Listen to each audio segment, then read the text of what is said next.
I requested that the former president be brought directly to a hospital because of his bad medical condition.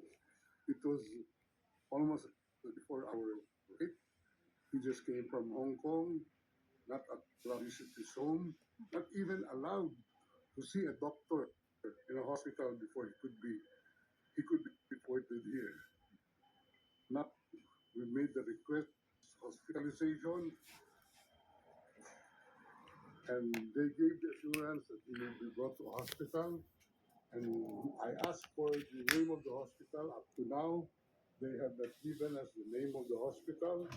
So we took the position that he could get brought here directly, and we are told that there is no President Duterte inside the facility. We are at a loss at this time, and lokohan na to. I think this is part of their grand plan, no? To kidnap the president, to extract the president from the Philippines, and go to a jet without known destination.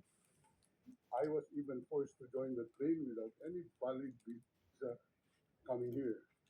Sir, can we expound lang when you said that there is no President Duterte inside?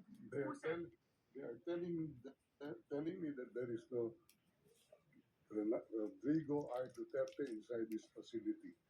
You, But re- you requested for a visit today and it was approved, sir, right?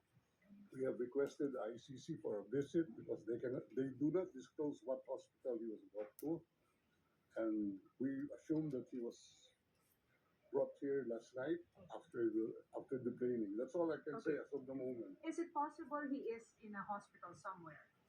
I hope he is in a hospital somewhere, but not in this facility.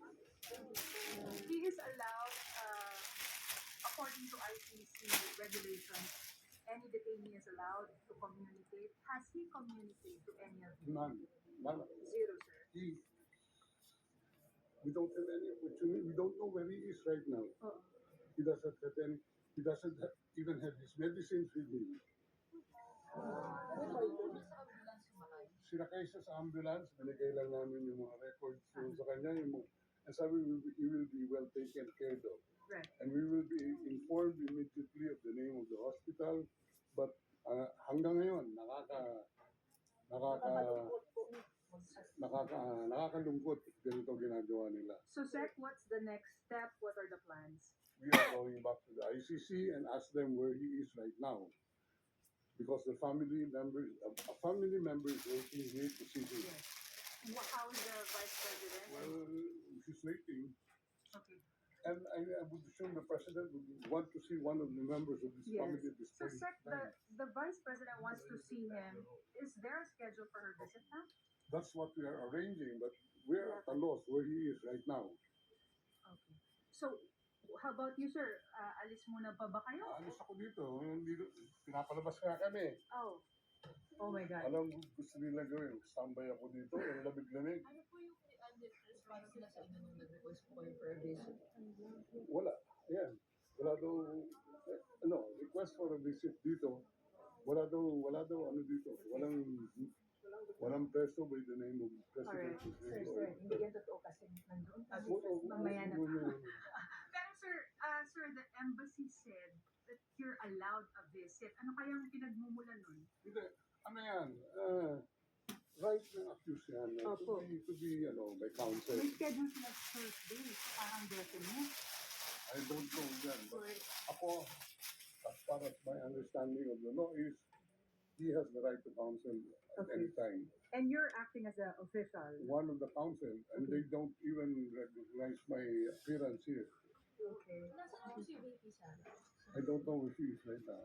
Hindi pa po kayo nakita? Nag-usap lang kami sa telepono, pero wala pang sinilang. So, Alright. tapos na. Okay. Thank you, sir. Thank you, sir.